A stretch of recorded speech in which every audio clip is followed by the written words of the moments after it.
Hello and welcome to another episode of Full Court Finance here at Zacks. I'm your host, Ben Rains. And this week we're talking about a big sportswear company that's not maybe as well known in the United States, and that is Puma. And they're going after Nike and Adidas in a pretty big way with a new deal. And then we're going to touch on and end with some sports betting updates, because that's always a fun topic to touch on as this sports betting, kind of like marijuana, slowly grows across the United States. But before we do that, I want to say, remember, if you have any questions or episode suggestions, please feel free to shoot us an email over at podcast@zacks.com. So as I mentioned, we're starting by taking a look at the German sportswear company Puma, in what is reported to be a record-breaking partnership with Manchester City, who is a big European soccer club. They won the English Premier League last season and are fighting to win it again right now. They opened up Monday 1 point up on second place Liverpool. So that's just a standing of, it's a big club.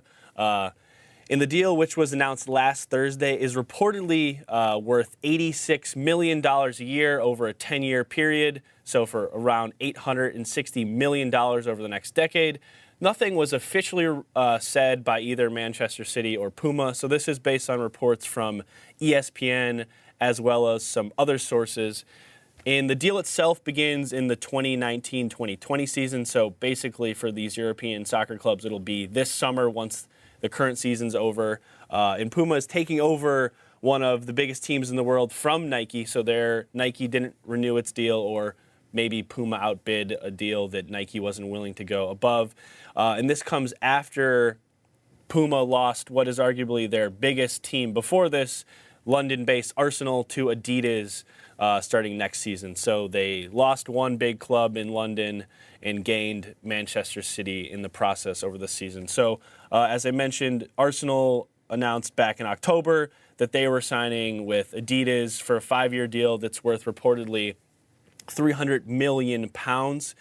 And so then in terms of the Puma partnership with Manchester City, this is a quote from the CEO, which is Bjorn Gluden.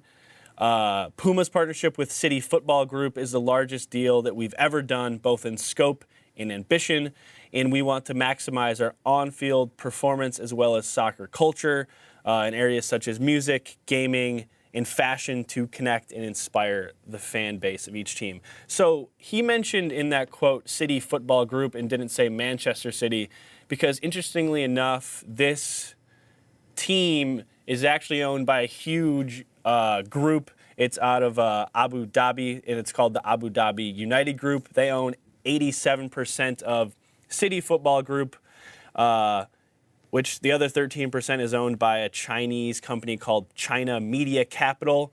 And they own clubs all over the world, and they've been doing this over the last about 5 years or so, buying up clubs all over the world, as I said. So in mid-February, they announced that they added their 7th soccer team, and this is a Chinese club, and I'm not even going to try to pronounce the name. So it's a second-tier Chinese club, and this is coming at a time when the Chinese Super League is spending millions of dollars to attract some giant players that are playing in Europe at the end of their career, kind of like Major League Soccer is doing here in the United States, where they're spending a bunch of money to get these big, huge names that are maybe not good enough to play anymore at, say, in the Premier League, but China's really trying to grow their base, so that could be a huge early purchase for this second-tier club from this group.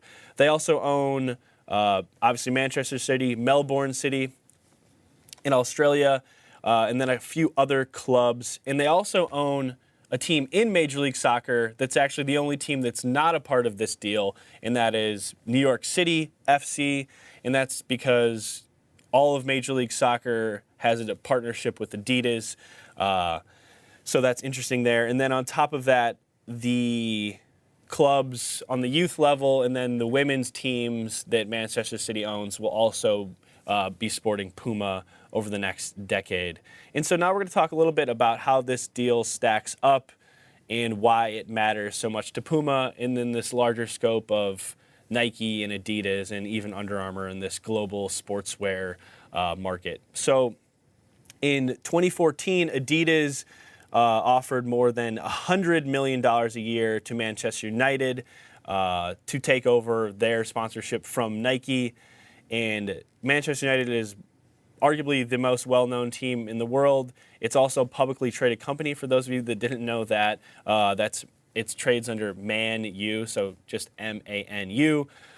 So that's currently the biggest deal in the world. And it also, this partnership between Puma and Manchester City is coming at a time when some of the biggest teams in England have turned over their partnerships with other sportswear companies, kind of outbidding each other to get to what they see to be the prime targets in the Premier League. So you had Chelsea, Tottenham, Arsenal, as we mentioned, Leicester City, all changing over their sponsorships within the last couple seasons. So the deal that Manchester City and Puma made sees it move into, even though this is all based on reports, the third most lucrative kit deal in all of soccer. This is behind Barcelona, who's with Nike, so that's FC Barcelona in Spain, and then Manchester United, as I mentioned, with Adidas.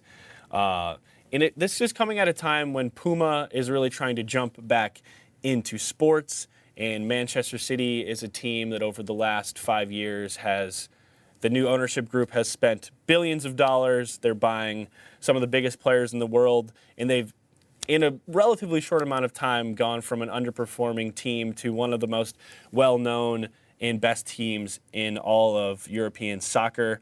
And this is also coming at a time when these big sportswear companies are fighting for their logo to be on teams, not just in soccer, but here in the United States, sports fans will know. Nike has spent $1 billion for 8-year period to sponsor the NBA. They're seeing the NBA kind of as the next big, huge global sport akin to soccer. They pushed out these logos now on 29 out of the 30 teams, where that's very similar to European soccer, where there's logos on every shirt. Those have done very well for the sponsorships companies, and you could see that being even bigger here, maybe in the U.S. in terms of getting some more sponsorship ads on teams that are not in the NBA. Then you also have Nike sponsoring the NFL. They're soon going to be sponsoring Major League Baseball, which they jumped in on after Under Armour backed out of its deal. Whereas then in European soccer, it's kind of on a free-for-all basis. There's no league-wide sponsorships. And then also in college sports level, we know that some college teams have even gotten in trouble with the NCAA because a company such as Adidas, who's been caught up in a scandal over the last year, is spending millions of dollars in some cases to try to lure players to individual schools. So yeah, this larger group of Adidas, Nike, and Under Armour are all competing on the collegiate level, and you could maybe see Puma jump into that group within the next couple of years or so, because they've jumped into the NBA as well over this past season, and this comes after they were spun off from the French luxury conglomerate Kering, which owns Gucci, Yves Saint Laurent, Alexander McQueen, and some other big notable high-end fashion companies.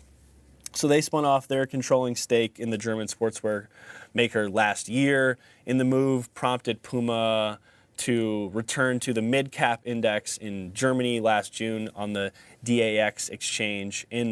Over the last year, so Puma reported a 12% rise in revenue to $5.4 billion in 2018, and its net earnings climbed 37%. So the company's doing pretty well. And as I mentioned, they jumped back into basketball for the first time in almost 20 years. They sponsored the top 2 picks in the NBA draft in 2018. They recently just became an official marketing partner with the NBA last month, so they'll be able to sell Puma branded NBA gear, which is a pretty big deal, seeing as that they already have a partnership with Nike on a league-wide basis. They've also signed some actual NBA veterans, including DeMarcus Cousins, who plays for maybe the biggest team in the NBA, the Golden State Warriors. So they're really trying to push out this sportswear on the actual playing side, and then also this athleisure and real sportswear side that we've talked about a lot in this show. So Puma like Nike and Adidas, has been able to penetrate the popular culture side, which is what the CEO mentioned, why even this deal with Manchester City is part of it. So through music and celebrities, and Puma really does have, it might not, as I said, sound like the biggest company to many Americans, but they sponsor some of the biggest soccer players. They're now sponsoring some big NBA names. They also have some big names in music and fashion. Selena Gomez is a part of that Puma brand, which, as I mentioned on the show, it sounds silly to talk about Instagram for some people who might not understand the impact, but she has over 140 million followers alone just on Facebook's Instagram platform, which is growing more and more and more. And this is also really important, not just in the sense of brand building and consumer awareness, that people are now actually, you can buy stuff right from your Instagram account. And this mobile shopping experience is only going to become more important going forward.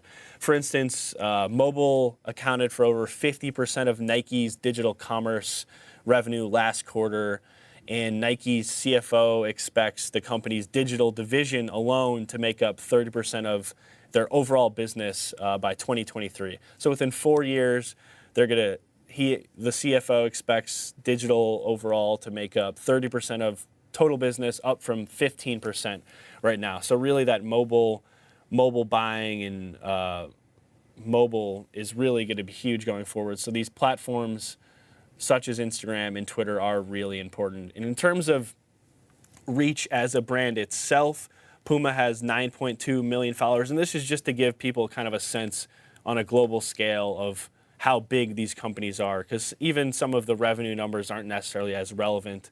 So 9.2 there on Instagram for Puma, but then Nike is far and away the biggest at 85.4 million. So Puma is closer to, say, Under Armour, where they're actually way bigger than Under Armour in terms of scale. So Under Armour is just under 7 million, where Adidas is at 23. So in terms of those four big sportswear companies that most Americans and even international folks will know, is Nike's number one, Adidas is number two on Instagram, Puma's number three, Under Armour's number four, and that's almost kind of even how their revenue numbers break out. But in terms of Puma's growth, as I mentioned, they're jumping headfirst in these real big sponsorship deals on the court, on the pitch, and they're also able to expand with sportswear, and they have some really on-trend things, which matters a lot in terms of retail. And this obviously ebbs and flows, but your company needs to be able to get on trend quickly. At the moment, it's kind of this retro 80s trend for footwear, which Puma has been able to successfully roll out, where, as I've mentioned before, Under Armour has had less success. So Puma is a company you could easily see maybe coming to a market in the United States in terms of the stock market in the next few years or so, as they push forward as this huge international sportswear brand. So I thought that talking about this Manchester City partnership as a whole kind of encompasses what they're doing in terms of their global expansion. So that does it for that part. And then I want to just quickly close with some sports betting updates. It won't be long at all, but I think it's fun to continue to watch this. As I mentioned, sports betting is slowly going to be legalized on a state-by-state basis. So ESPN, as they try to roll out with Disney their streaming push, even Bob Iger, the CEO, was asked on their last earnings call what ESPN is going to do in terms of sports betting. He was a little vague. Maybe that's because they already are now announced. They announced this past Friday that they're going to roll out a daily sports betting show where it's focusing just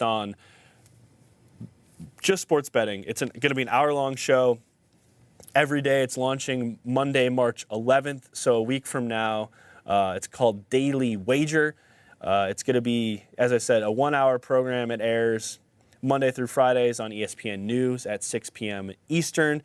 It's also going to be live streaming on the ESPN app. It's hosted by Doug Kazarian, who's affiliated right now with ESPN through kind of a sports betting lens. It's also going to have some other ESPN betting analysts who are covering sports betting just in the broadest sense. From what we know now, the show's not out yet. I read the press release and some other reports about it. It's not going to be super inside baseball. I think they're trying to make it accessible to the casual fan to understand, at least for now. I mean, obviously there could be some segments where if you don't know anything about sports betting, it might be a little bit over your head. But you can see that ESPN is trying to get in on this sports betting wave as it's legalized slowly throughout the country. So this is something to definitely pay attention to, especially as Disney and ESPN focus on their digital brand and their streaming brands as well. And this also comes as rivals like Fox Sports 1. They already have a sports gambling show that's been out for some time now called Locked In. And then you have a company like the Action Network, which is completely focused on sports betting only. They've actually not stolen away, but they've gotten some talent from ESPN, some relatively big names over the last few years to kind of head up that Action Network brand. So this sports betting is certainly going to be a big part of the whole sports ecosystem going forward. And we should remember that MGM now has deals with the NBA, Major League Baseball, the NHL, where Caesars signed a partnership with the NFL. And then I want to quickly just end with a little bit of numbers just for reference for fans out there or people who are interested in the sports betting scene, just in terms of the scope of how much money is actually being wagered. So for the January numbers just came out at the end of last week from the Nevada Gaming Control Board. So nearly $500 million was bet on sports in Nevada in January. That's up almost 19% from last January, so $500 million right there. But then in New Jersey, which was one of the first huge big states to legalize sports betting, they were the state to push forward on this state-by-state legalization. They saw January betting come in at $385 million, which is pretty impressive for a state that really just legalized this recently. So they're almost getting up there to those Nevada numbers where it's been in place for years and years. And funny thing here, New Jersey actually, the state itself brought in more money than Nevada for the first time, but there's some technical things going on there that I don't really want to bore my audience because I don't necessarily exactly know all about this sports betting landscape in terms of I'm not really a bettor myself, so some of that's a little complicated. But that does it for another episode of Full Court Finance. Until next time, I'm your host, Ben Rains. And remember, if you have any questions, please feel free to shoot us an email over at podcast@zacks.com.